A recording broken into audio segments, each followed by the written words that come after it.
So it's the holiday season, and where I live it means a few different things. It means festive drunks, it means catastrophic bushfires, it means people in shopping malls cosplaying George Romero's Dawn of the Dead. We don't get those chipmunks roasting on an open fire and let it snow kind of stuff. It's hot here. It is really hot. It's Ava Gardner in One Touch of Venus type hot. Best way to avoid them all is to stock up on snacks, crank up the solar-powered air conditioning, make a bucket of cold brewed coffee and watch way too many movies. No, I'm joking. There's no such thing as way too many movies.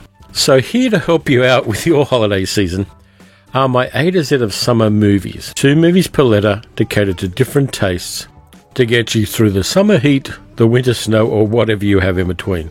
A is for The Adventures of Robin Hood. There is no better Robin Hood movie than the 1938 Errol Flynn one. Directed by Michael Curtiz, it's the one you go to if you want to have a good time. Forget Richard Green and Sean Connery and Russell Crowe and Taron Egerton, and especially forget Kevin Costner. Errol Flynn is the Robin Hood. You get an added bonus with Basil Rathbone playing Sir Guy of Gisborne, and you get that wonderful music by Eric Wolfgang Korngold. My second recommendation for the A's is The African Queen, which is also a great adventure film. A drunken boat captain and a repressed middle-aged woman decide to ride a riverboat down to Lake Victoria during World War I to take out a German gunboat. Spoiler, they do it. That's all you need to know, apart from Humphrey Bogart and Katharine Hepburn are the 2 people. It was directed on location in Africa by the great John Huston, and it is a hell of a lot of fun. Who doesn't like a romantic comedy about witches in New York City? And this one, which predates Bewitched, has a great supporting cast in it. You've got Jack Lemmon, Elsa Lanchester, and Ernie Kovacs. It also stars James Stewart and Kim Novak, and it's a light rom-com with magical aspects to it. It's got a weird vibe about it, which is kind of cool. And it was made in exactly the same year as James Stewart and Kim Novak starred together in Vertigo for Alfred Hitchcock. Totally different movie, totally different style, but the same 2 stars. I also really like the score by George Dunning on this one. Bell Book and Candle is something you should check out because it is fun, even though the ending is one that I disagree with strongly. All you need to know about Bullitt is that this film has Steve McQueen in it, and a 1960s muscle car chase around the hills of San Francisco. Filmed old school with no special effects, just guys going mad in cars. That's all you need to know. You should just watch it. Colossus the Forbin Project is, along with another movie I'll talk about later, the grandparent of all technophobia movies. Stupidly, the US government creates a supercomputer to control their nuclear arsenal. The computer becomes a malignant artificial intelligence and takes over the world, aided by a Russian AI. Things do not go well. But the movie's got a really nice 1970s techno vibe to it. The tension ramps up beautifully. It does a lot of same things that John Badham's War Games did later, but for me, Colossus did it in a much more interesting way. And unlike War Games, it definitely sticks to the ending. I don't think anybody can really argue with the statement that Crank is the best Jason Statham movie. That's it. Chev Chelios is the killer app in Statham's career. This one is balls-to-the-wall action. It's mad, it's transgressive, it's non-stop, and you need to see it if you haven't already.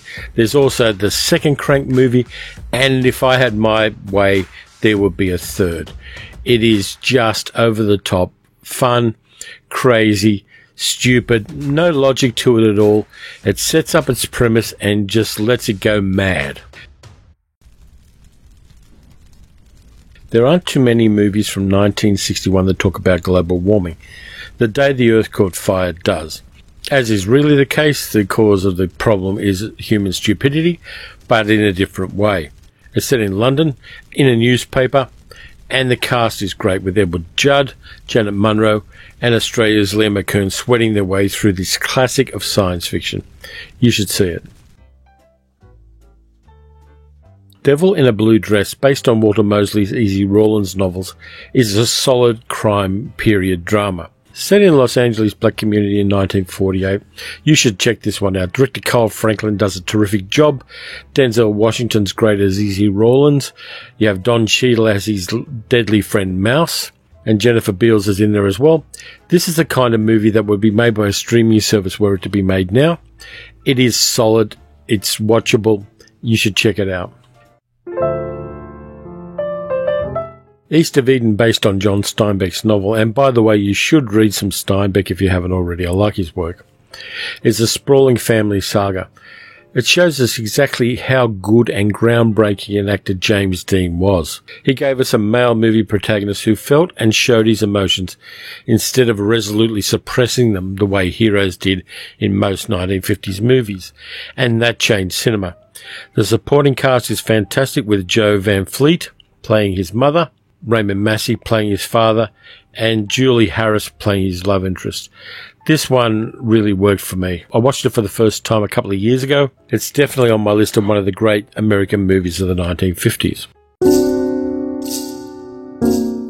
Earth vs. a Flying Saucer. Who doesn't like a 1950s black and white science fiction movie with Ray Harryhausen stop motion animation special effects? This one works for me. It isn't as explodey as a modern science fiction movie is. That formula for 1950s science fiction, where you have a male and a female scientist getting together, getting chased by bad guys, and figuring out a way to stop the aliens. It just works. It's a classic drive-in movie. And there's something that I find really comforting in watching those now and then. Among his many other talents, Orson Welles was a magician. And F for Fake is a movie done as an exercise in misdirection. It talks about con artists, art forgers, Welles' partner at the time, the exotic Oya Kodar, and Welles himself.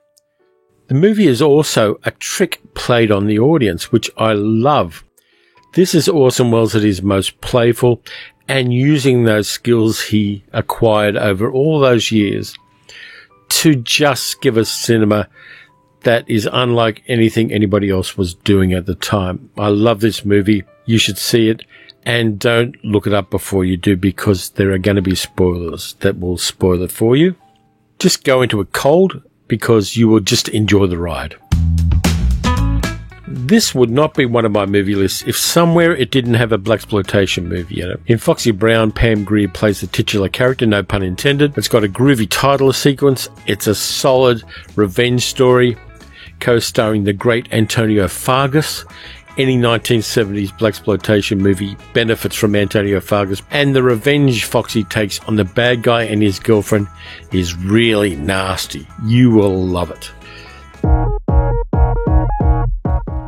There's nothing quite like a 1970s British crime drama. Michael Caine is a criminal enforcer who comes up north from London when his brother is killed by the local mob. Ignore the Sylvester Stallone remake and go to the OG movie. This one is rock solid. It's hard. The locations in working class Newcastle add to the gritty realism of it, and Michael Caine was never better. The original Godzilla is a must-see movie. It will lead you down the rabbit hole of kaiju movies, and it'll probably take you months to watch your way out of it. But it's totally worth it. Ishiro Honda and Toho Studios turned the horrors of Japan's recent past into art as a cathartic exercise. The monster works, the special effects are great, and a lot of stuff gets smashed up too. A lot of people have seen more recent versions of Godzilla, but not everybody's seen the original.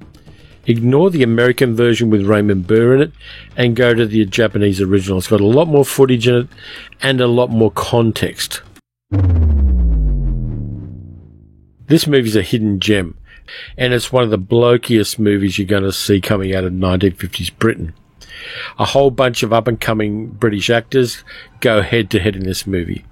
It stars Stanley Baker, who was an established star at the time, but you also get Patrick McGoohan, Herbert Lom, David McCallum, and Sean Connery. If you don't already have hair on your chest, this movie will put hair on your chest. It is that good. Mel Brooks's homage to Alfred Hitchcock works on every level. While it's not quite as fun as Blazing Saddles, it's still really, really funny. The more you know about Hitchcock, the funnier it is. Mel Brooks sings, he has birds crap on him, and the supporting cast of this movie is solid. It's got Harvey Korman, Madeline Kahn, and Cloris Leachman. I've watched this one about half a dozen times, and it is still great. The zombies in this movie aren't your fast, chew-your-face-off post-George Romero zombies. They're the original shambling Caribbean Walking Dead. Directed by the legendary Jacques Tourneur, working for Val Lewton's even more legendary unit at RKO Studios, this one mixes Caribbean mythology with a remake of Jane Eyre. It's an art house horror film that predates art house cinema. There's also 1940s calypso music in there, which is used as a way of describing the narrative. Tourneur and Lewton made some of the best movies of the 1940s on crazily limited budgets, but they used their imagination and they used their skills and they built a beautiful atmosphere. I Walk with a Zombie is a movie I highly recommend. Very few people mention that Forbidden Planet has a sequel. The Invisible Boy. It's a 1950s children's film with some very dark edges. Robbie the Robot is brought back in time accidentally by a scientist who also creates a malevolent supercomputer that wants to conquer the world. We get some great Adam Punk production design in this one. You'll find The Invisible Boy as an extra on the Blu-ray release of Forbidden Planet. Check it out. You might be surprised at how good it is. Chris Marker's 26-minute science fiction film La Jetée shows how you can do more with less. It's a time travel story as much as it's about human memory, and it's also about World War III and the aftermath. It's told mostly in photo mosaics. Terry Gilliam's 12 Monkeys is a remake of La Jetée, but the original is still a powerful piece of applied imagination. It really stays with you. It shows how the best science fiction is always, in the heart of it, about human beings. This one's a bit of an obscurity. Georges Franju's Judex is a gentleman avenger in turn of the 20th century France. Using anachronistic technologies and his mastery of disguise, Judex wreaks revenge on greedy, wealthy men. French fiction has a history of mysterious people going up against greedy, wealthy men. They have Fantomas, Les Vampires, Arsène Lupin, and Judex. In this movie, he's played by an American magician called Channing Pollock, who is a fantastic card manipulator and a striking protagonist. Based on a Hemingway short story, The Killers is a film noir classic. Shot in lovely black and white, we get Burt Lancaster as a doomed hero and Ava Gardner as a femme fatale. Like many good films noir, it's shot in flashback. There was a really good 1960s remake of this directed by Don Siegel as well, starring Lee Marvin. In the remake, the villain was played by Ronald Reagan, rehearsing for his presidency. I like the Kentucky Fried Movie. It's full of sketches satirizing 1970s popular culture that are thrown at the screen like cream pies. TV, movie trends and news broadcasts all get a pie in the face. The centerpiece of the film is a satire of Bruce Lee's Enter the Dragon, called A Fistful of Yen, even though the yen is a Japanese currency, not a Chinese one. Nonetheless, the satire is funny, it really does work, and if you watch Enter the Dragon and then you watch Kentucky Fried Movie, you will probably wet yourself laughing. Film noir in the 1940s was usually shot in stark black and white, but this one is in saturated Technicolor. It's got one of the meanest, nastiest female characters in any film noir. Jean Tierney plays Ellen Barrett Harlan, and she has issues. Mostly their insane jealousy of her husband, Richard, played by Cornel Wilde. She doesn't want to share him with anyone, including his polio-afflicted brother or her own unborn child. This is a classic of the genre, and it really puts the fatale in femme fatale. You also get Vincent Price playing a prosecuting attorney, which is a nice little addition to the movie. Ignore the 1970s musical remake of this one, which is monstrously, atrociously bad. This 1930s adaptation of the James Hilton novel by director Frank Capra is about a utopia hidden in a Himalayan valley, and it still works to this day. plane full of mixed characters crash into the mountains and are taken to Shangri-La, where a sane, peaceful civilization has existed for over a century. The philosophy there is moderation in everything, including moderation. It's a charming, thoughtful film, and it actually reaches out to the best of our instincts and makes us question why utopia can't happen. Go straight from utopia to dystopia. A lot of this apocalyptic revhead western was filmed not too far away from where I live. The raw energy and bold cinematography and the ballsy stunt work make this drive-in classic a real joy. I'm not too fond of Brian May's soundtrack, however. Nonetheless, the combination of Mel Gibson, Steve Bisley, Joanna Samuel, and the redoubtable Roger Ward make this movie really watchable. It is the centerpiece of the Ozploitation genre. The sequels are great, but the first one has that rawness that really makes it work. And finally, I'm a sucker for political thrillers, and this one is really on point. A bunch of brainwashed American soldiers are sent back to the USA after having been held prisoner during the Korean War. They've been weaponized to gut democracy as the communists play the long game to get their Manchurian candidate elected president of the United States. We have Frank Sinatra and Lawrence Harvey, and the deliciously evil Angela Lansbury are at their best here, with John Frankenheimer's audacious and sometimes abstract direction, pulling a pretty silly concept together incredibly well. There was a remake by Jonathan Demme, but you can ignore that. The original still works to this day. So that's it for part 1 of this 2-part series.